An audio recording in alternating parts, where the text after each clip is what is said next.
Yo soy Paula y ella es Celia y vamos a presentar una obra que se llama La traición. Empecemos. No estoy a por aquí. Sí, vamos. Vamos. ¡Pañuelo!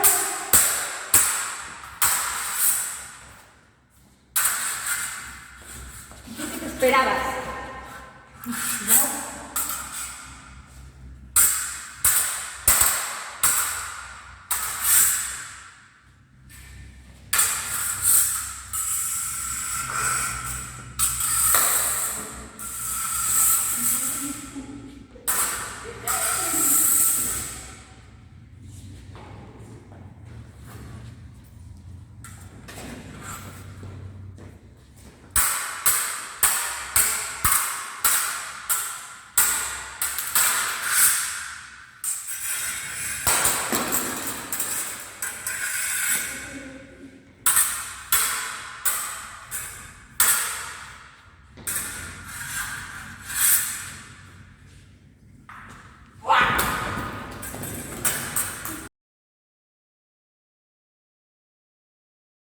Vamos a representar la cosa con ayuda de estas placas del suelo.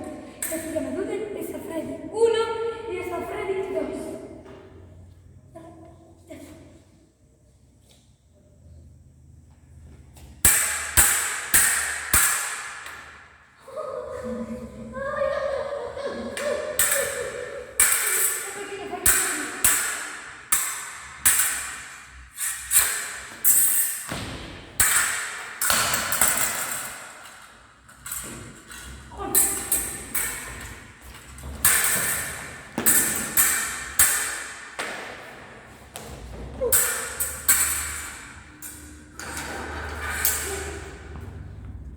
Aún no estoy muerto, pero estoy fingiendo, pero lo que pasa es que no quiero que me maten.